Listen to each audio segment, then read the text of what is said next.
The identities and adventures of the two blue wizards remain one of Tolkien's great mysteries. Where did they go and what did they do? Did they succeed at the task appointed to them, or did they fail, as Tolkien suspected? These questions and how the Rings of Power might explore them are what we will be diving into today in our latest video. Welcome to Fellowship of Fans. On January 18th, Fellowship of Fans exclusively announced that Ciarán Hinds will be officially playing Pallando the Blue Wizard in Season 3 of the Rings of Power. This confirms our scoop from 2024 that Amazon had been granted access by the Tolkien estate to material outside of the appendices. These rights cover the Istari chapter from Unfinished Tales, including permission to use all 5 wizards, and the 5 wizards section from the Peoples of Middle-earth. While the estate has previously granted Amazon similar permissions, for example, the name Anatar, this news marks an exciting development in the Rhûn plot. This has been one of the show's most controversial storylines, from its inclusion of the proto-hobbits, the Harfoots, to its introduction of Gandalf, who arrives in Middle-earth and aged too early. Not to mention, the Dark Wizard's long dark hair and white-streaked beard match Tolkien's description of a younger Sauron. To add to that, his tendency to refer to Gandalf as old friend had many fearing that he would be revealed as Saruman, despite the showrunners assuring us that he is 100% not Saruman. So, while the reveal that the stranger was Gandalf rather than a blue wizard might have been disappointing for some, having the most beloved wizard of all time, who was also a ring bearer, appear in the Rings of Power was too enticing of a prospect to ignore, and the confirmation of Pallando being a blue wizard will be welcome and exciting news to many. But behind the excitement stirred by this announcement, many have commented, why isn't he wearing blue robes? Well, it seems that when Season 2 was being written and filmed, Amazon didn't yet have the rights to the name Pallando or the Blue Wizard story. So, while official concept art for Season 2 shows the Dark Wizard in deep blue robes, suggesting he was a blue from the start, for Season 2 he was made more generic until official rights were obtained. However, those showrunners still left plenty of clues and Easter eggs throughout to indicate his true identity. The costumes of the masked Gaudrim of Rhûn who serve Pallando are streaked with blue paint. Rather than the blue being incorporated naturally into their costumes, this suggests that it was an afterthought and a quick addition made at Pallando's orders. Furthermore, early concept art for the Acolytes shows their costumes adorned with blue feathers. Even in Season 1, the breadcrumbs were being laid. To add to this, the Gaudrim carry a flag marked with an eye, which is seen next to this tall statue holding what looks to be a palantir. Both are references to Pallando's name, which contains the Quenya word Pallan, meaning afar, and points to another of Pallando's names, Palasendo, which means the far-sighted one. These clues are enough to make the reveal of Pallando welcome, though not altogether surprising. Recently, David Roberts of the Fellowship of Fans discussed the scant lore in Tolkien's writings regarding the Blue Wizards in a detailed article. So let us quickly sum up his discussion of the lore and review what Amazon has the rights to use. Regarding the names of the Blue Wizards, while Tolkien provides a total of 6 different names for them, Amazon only has access to 4 of these. The 2 names Amazon does not have the access to are Palasendo and Hymenar, which were names mentioned in a certain linguistic note. However, they do have the rights to Morinechtar and Romestamo, which are the names mentioned in the 5 wizards text that is contained within the Peoples of Middle-earth. And they also have the rights to the names that are most well known, Alatar and Pallando, from an undated note which is contained within the Unfinished Tales. The first text that Amazon has rights to use is from the Peoples of Middle-earth and concerns Morinechtar and Romestamo.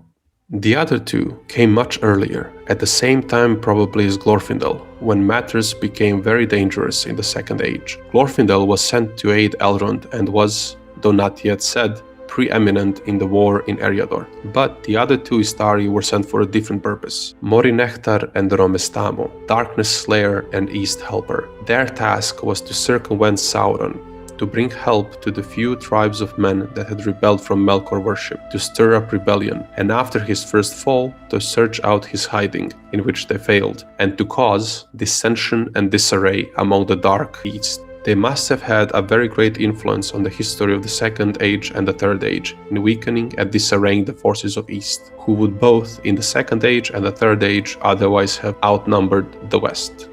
While this text offers a lot of rich material to explore concerning the actions of the Blues in the East, both wizards are presented as good.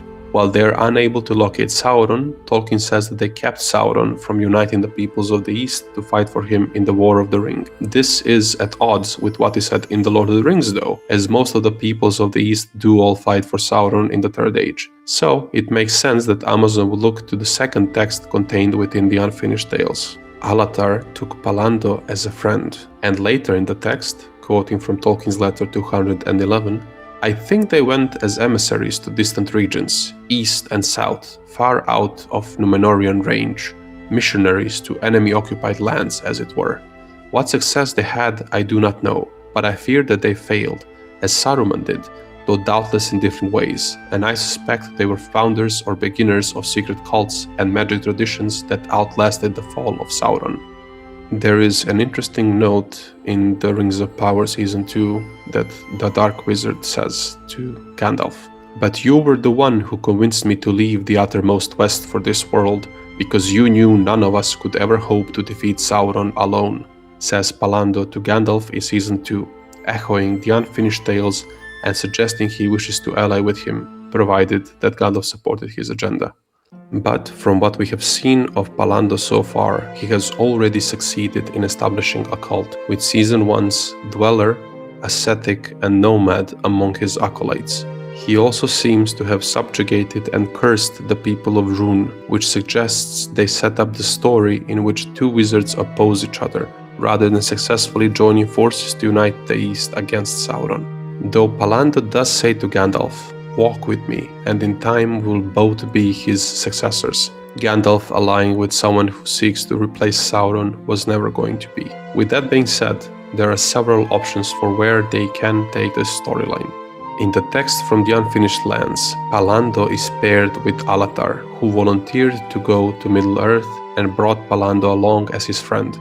Now either option 1, Gandalf is playing dual roles as both spiritually being Alatar, the good blue wizard, who stands in the opposition to the bad blue wizard, and Gandalf, the future bearer of an Elven Ring and wizard we know and love, and will thus continue to oppose Pallando next season. Or option 2, Pallando has already fought and killed Alatar, whose spirit returned to Valinor. This could have potentially led to Gandalf being sent to Middle-earth at the beginning of Season 1. Or option 3, Alatar is still alive but yet to appear and might team up with Gandalf to oppose Pallando. To add to that, the storyline might get even more complex, as Sauron may venture to the east next season to distribute rings to some of the men who will eventually become the Nazgûl. Only one of them is ever named, Khamûl, referenced in the Unfinished Tales as the second chief, the Black Easterling, who hailed from the east, from the lands of Rhûn. One of the masked Gaudrim, Brank, said to Pallando, "My people were once kings, wizard," perhaps foreshadowing that one of them might be a king again soon. Furthermore, per Fellowship of Fans scoop from February of 2024, Gandalf is being built up to be a future major rival and enemy of Sauron in future seasons. So, Gandalf might try to oppose Sauron himself if he has already defeated Pallando, or allying with Pallando to oppose Sauron, which could result in one or both of their deaths and potentially Gandalf being spirited back to Valinor. Gandalf could then arrive by boat at the Grey Havens in the year 1000 of the Third Age, thus aligning with the timeline outlined in Appendix B of The Lord of the Rings.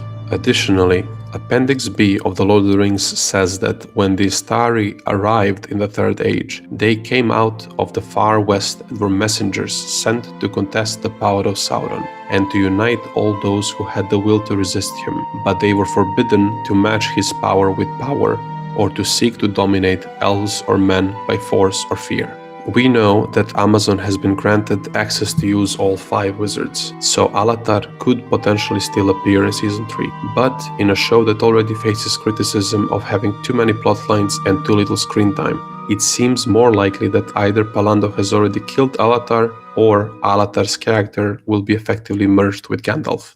Then, once the Pallando and Rhûn conflict are handled, Gandalf will be free to go on his merry way. Or, if he dies by the hands of Pallando or Sauron, to sail from Valinor in the Third Age to take up his staff again. Either way, we see blue skies and wizards ahead. Thank you very much for watching this video. If you have a second, do smash that like button and consider subscribing for more Middle-earth and other fantasy videos in the future. Namarye.